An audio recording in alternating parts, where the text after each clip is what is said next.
This is QTV News coming to you from our studios on Kairaba Avenue, and I am Andy Kerma. Thanks for joining us. Let's take a look at the main news headlines. On Wednesday, the outgoing British High Commissioner to the Gambia, David Belgrove, bade President Barrow farewell as his diplomatic assignment to the Gambia came to an end. As Wednesday, August 30th, is the International Day for the commemoration of the victims of enforced disappearances, we hear from the country's representative of the African Network Against Enforced Disappearance and Extrajudicial Killings. Following the arrest of 5 people for allegedly engaging in online scams and frauds, the president of the Gambia Cybersecurity Alliance has called on the government to do serious background checks on companies before issuing operating license. Members of the newly established Antimicrobial Stewardship Steering Committee gathered for 3 days training on Wednesday to better develop strategies to enhance awareness of antimicrobial stewardship. In international news, today, August 31st, is designated by the United Nations as the International Day for People of African Descent. Those were the headlines, and now the news in detail.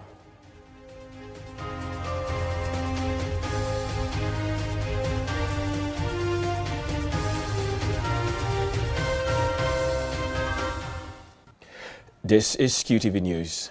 On Wednesday, the outgoing British High Commissioner to the Gambia, David Belgrove, bade President Barrow farewell as his diplomatic assignment to the Gambia came to an end.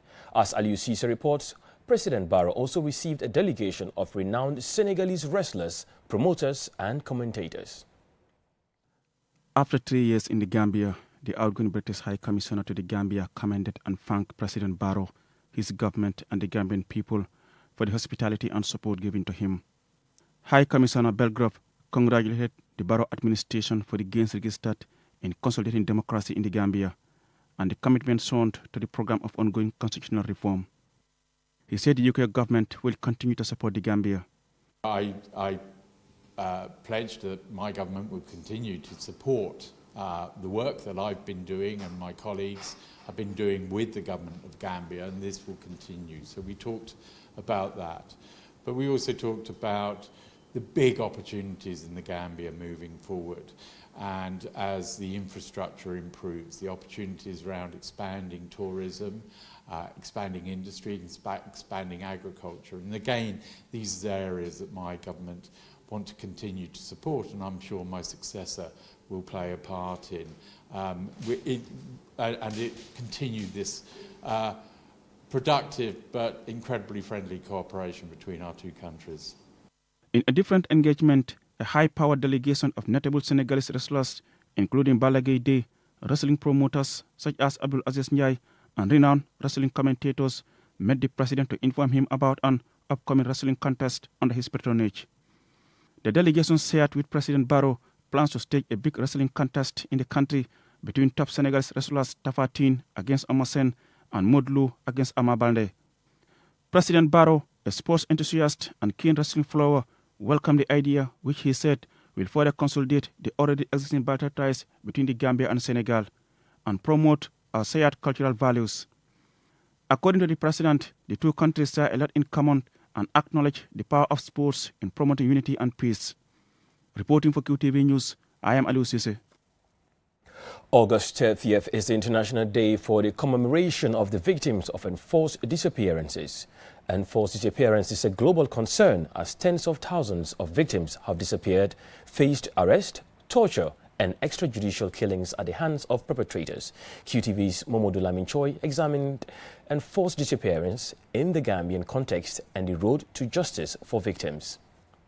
Globally, more than 59,000 cases of enforced disappearances across 110 countries have been recorded since 1980. Of that number, 46,000 remain unresolved.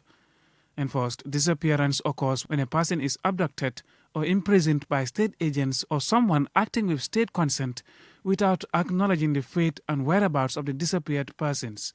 For 22 years, such a crime against humanity was a common practice in the previous regime in the Gambia.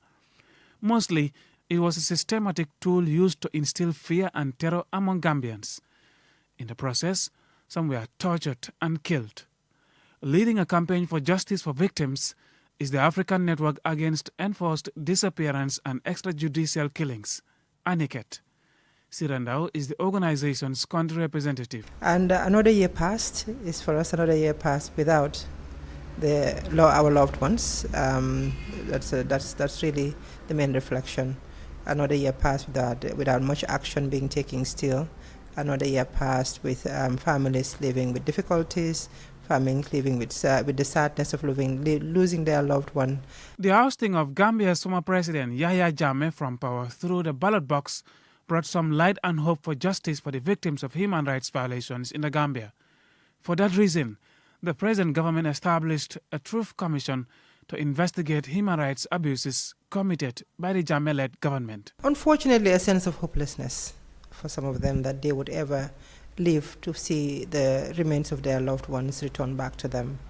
And more so for for some of the victims whose family members were exhumed by the TRRC in 2017, and those remains have been taken and are at the mortuary in Banjul and still awaiting for the investigation, forensic investigation and identification. They feel that they have been abandoned since that, and they don't understand. TRRC's investigation has covered all the reported cases of enforced disappearances and extrajudicial killings by the former regime, except some cases where victims are missing and in some instances killed without any trace of their bodies. So for those families whose family members have not been able to know exactly where their family, or the government doesn't know exactly where their loved ones are buried, it makes it even more painful that this could even extend longer as the time goes by, as this natural and normal developmental activities are happening. So definitely a sense of hopelessness for the family members, and that they may not live to see the remains of their loved ones. Establishing the TRRC was a turning point for Gambia's transitional justice process, as the Commission investigated and recorded several cases of enforced disappearances and extrajudicial killings, among other human rights violations perpetrated by the state. After its investigations and hearings, the Commission recommended justice and reparations for victims and their families. The Gambia government says it is committed to implementing the recommendations of the TRRC report.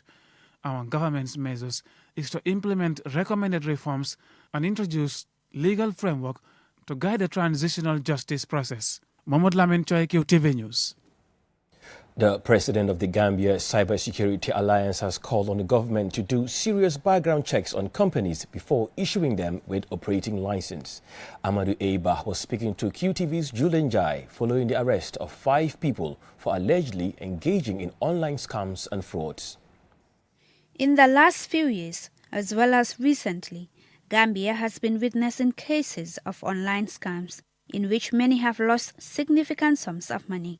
The most recent incident involved the AL Group and Wish-M, who, according to the police, scammed over 250 people using a pyramid scheme.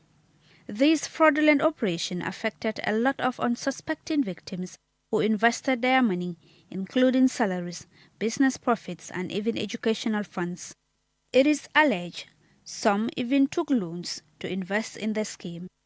Amadou Eba, president of the Gambia Cybersecurity Alliance, says the more technology advances, the more sophisticated scammers become.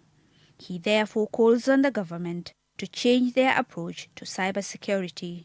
Any company that is to invest in the Gambia and has to do with something that is online, I think a serious background check needs to be done, not only on the register of the individual that goes to register the company or the business, but even the business linkage in terms of like looking at like for example the AL Group. It's important the Ministry of Justice could have checked whether AL is registered in another country. If they're registered in another country, what do they do in those countries? What are some of the histories following this particular company? So you dig in deeper to check the legitimacy of the company that you are trying to register. Mr. Ba also urges the government to do regular follow-ups on registered businesses to understand their viability. Amadou Eba, who is also the newly appointed president of the Africa Cybersecurity Alliance, commends the government for the initiatives in ensuring proper cybersecurity measures are put in place, but says a lot more needs to be done. The Ministry of Digital Economy, which is doing very, very well, to further push, for the cybercrime bill to become a law. Do you understand? The Data Protection and Privacy Bill also to become a law. If we have these laws in place, people that are using the Gambia as a safe haven to conduct cybercrime will not come to this country, because they will know if they come to this country, we have very, very strong cybercrime laws that is going to deal with them. So I think that is one of the key things that need to be done. Mr. Ba also has some advice on what to do before venturing into any online business transaction to avoid being scammed. Another very important thing that you need to watch out, that you need to do when you come in terms of online activities like this, investing into online business, is to engage experts. People that you believe have the expertise in those domains is important. You talk to people, ask questions, ask so much questions. I always tell Gambians, there is no harm in asking questions. In a recent incident, which saw 5 people arrested, the police have confirmed that another 150 people have come forward as victims of the scam. Expert advice to the public is, if an unexpected, unsolicited deal comes and seems too good to be true, that should alert you that it is exactly that, too good to be true. For QTV News, I am Julden Yai. We will now go for a commercial break. When we return, we have more local and international news stories. Stay with us.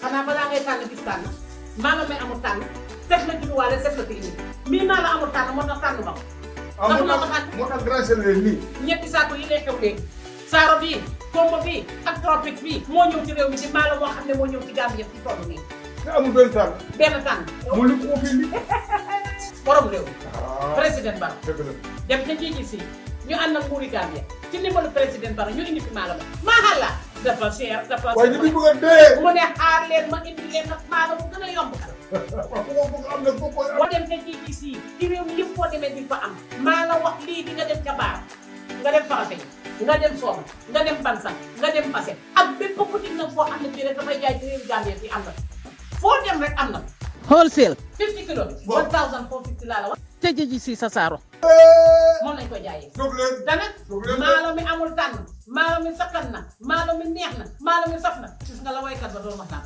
suñu maalo mi bu ñoree neex bu ne maalo neexul danga am bi xaaral dama yekk nga seet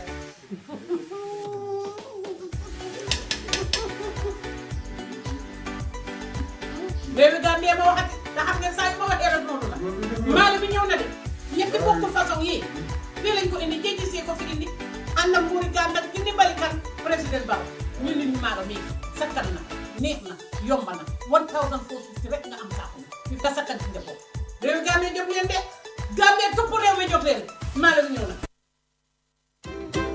Modu came in to buy some bathroom floor tile, but once he laid eyes on our basins, he fell in love with a stunning basin and with a breathtaking faucet.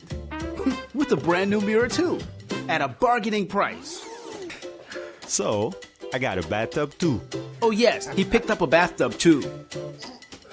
And yes, that's Batimat's Bati Days. Take advantage of exceptional discounts up to 60% on tiles, sanitary, electrical, and lighting. From March 4th to 18th, you will be splurging. Batimat, welcome home.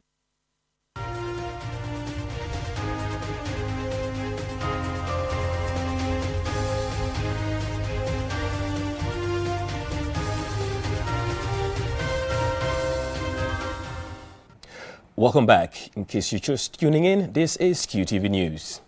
On Wednesday, members of the newly established Antimicrobial Stewardship Steering Committee, comprising senior health professionals, gathered for a 3-day training to better help themselves develop strategies to enhance awareness of antimicrobial stewardship at the Edward Francis Small Teaching Hospital and the community at large, amongst others. Aliou Cisse has more. The training is expected to further help committee members understand their roles and responsibilities in coordinating antimicrobial stewardship AMS implementation at the hospital and to encourage local ownership of the AMS program by critical stakeholders at the hospital, thereby resulting in strong commitment to its success and sustainability. The training forms part of a project being implemented on the antimicrobial stewardship program at the Edward Francis Remote Teaching Hospital, which is funded by Pfizer. A grant was won after a group of 7 scientists submitted a proposal on behalf of the hospital. Antimicrobial stewardship is a coordinated program that promotes the appropriate use of antimicrobial, improves patients' outcomes, reduces microbial resistance, and decreases the spread of infection caused by multi-drug resistant organisms.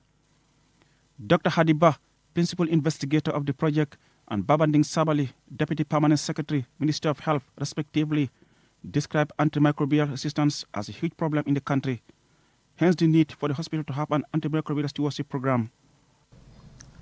Antibiotics have been pivotal in treating infections and saving countless lives. However, their effectiveness is now under threat due to the misuse and overuse of these precious resources. We have battled with irrational prescribing in this country for long. And seeing senior consultants, senior clinicians champion the cause of stewardship is very relieving to all of us.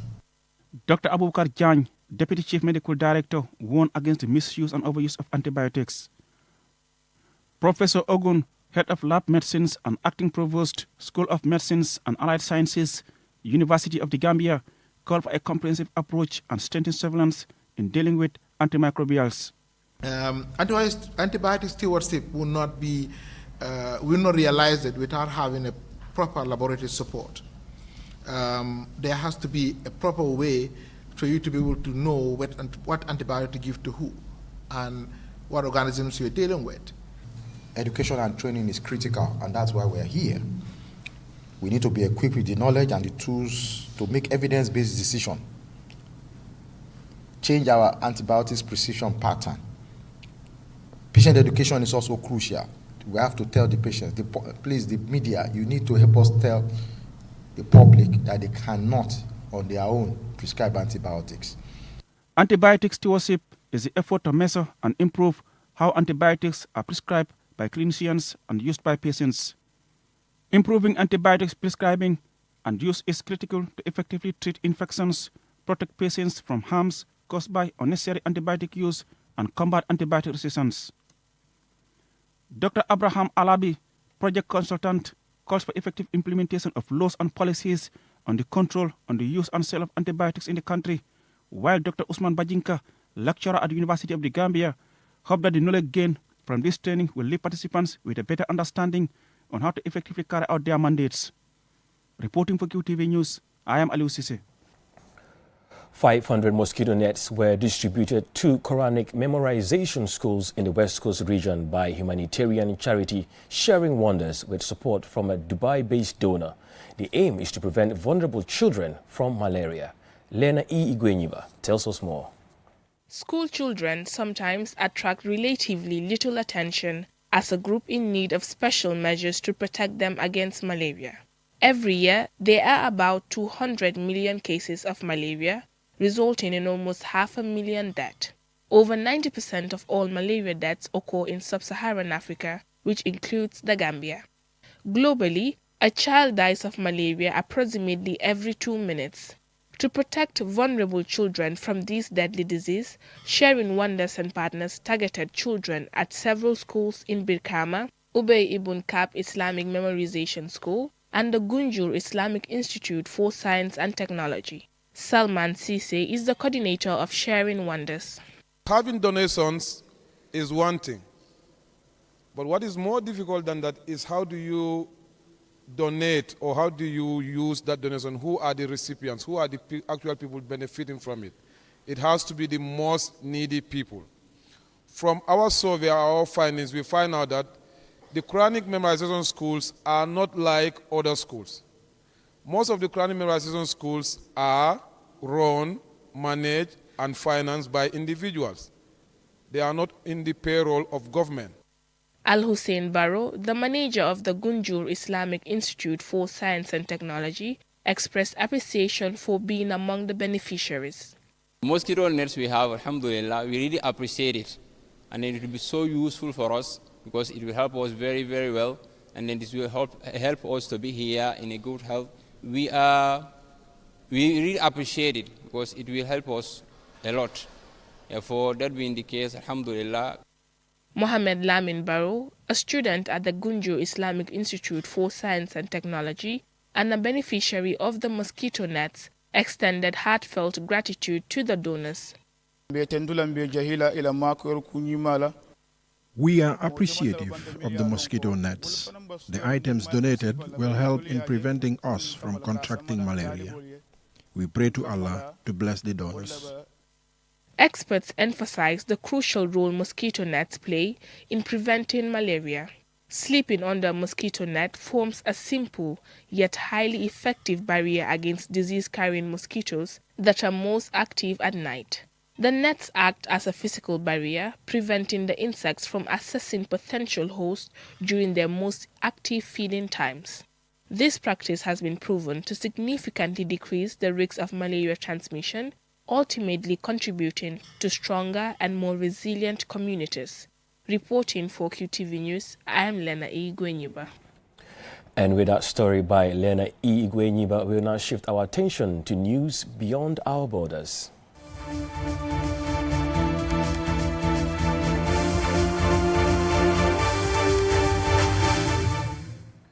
The United Nations designated August 31st as the International Day for People of African Descent, a global event aimed at highlighting the remarkable contributions of the African diaspora and eradicating all forms of discrimination against individuals with African heritage. Lena E. Igwenyiba again. In 2021, the United Nations marked the first ever International Day for People of African Descent on 31st August. This significant step occurred midway through the International Decade for People of African Descent 2015 to 2024, which strives to celebrate the important contributions of people of African descent worldwide, advance social justice and inclusion policies, eradicate racism and intolerance, promote human rights, and assist in creating better, more prosperous communities, aligning with the objectives of the Sustainable Development Goals. With over 200 million individuals in the Americas identifying as having African roots, in addition to countless others scattered across the world, this observance underscores the profound diversity stemming from African heritage. Individuals of African descent encompass a mosaic of cultures, languages, and traditions. Whether they are descendants of those affected by the transatlantic slave trade, or more recent migrants pursuing new opportunities, their legacy embodies unwavering resilience. Despite historical hardships, this collective has emerged as a source of diverse cultural enrichment, making substantial contributions across various spheres of human achievement. A group of UN experts released a joint statement urging the UN General Assembly to contemplate the declaration of a second International Decade for People of African Descent spanning 2025 to 2034. This proposal aims to take decisive actions to address systemic discrimination and the enduring impact of history, thereby fostering full recognition, justice, and development of individuals of African heritage across the world. Antonio Guterres, the UN Secretary General, conveyed a message to commemorate this day, emphasizing the profound influence that the African continent and people of African descent have had on the development, diversity, and cultural richness of global civilizations, a shared legacy of humanity. Guterres reiterated the call from the United Nations High Commissioner for Human Rights, urging nations to seize the opportunity of the 75th anniversary of the Universal Declaration of Human Rights to announce and enact swift and robust measures to promote equality and combat racism, racial discrimination, and xenophobia. He called on nations to take concrete steps, engaging people of African descent and their communities to confront both long-standing and contemporary forms of racial discrimination and to deconstruct entrenched structural and institutional racism. Reporting for QTV News, I am Lena E. Gwenyiba. Before we end this bulletin, here's a recap of the headlines. On Wednesday, the outgoing British High Commissioner to the Gambia, David Belgrove, bade President Barrow farewell as his diplomatic assignment to the Gambia came to an end. As Wednesday, August 30th is International Day for the commemoration of the victims of enforced disappearances, we heard from Sirandao, the country representative of the African Network Against Enforced Disappearance and Extrajudicial Killings. Following the arrest of 5 people for allegedly engaging in online scams and frauds, the president of the Gambia Cybersecurity Alliance has called on the government to do serious background checks on companies before issuing operating license. Members of the newly established Antimicrobial Stewardship Steering Committee gathered for 3 days, training on Wednesday to better develop strategies to enhance awareness of antimicrobial stewardship. International news today, August 31st, is designated by the United Nations as the International Day for People of African Descent. Well, that's all we have for you in this bulletin, but please do not forget to get interactive with us on social media by following us on Instagram, Twitter, YouTube, and of course Facebook at QTV Gambia. Thank you very much for watching.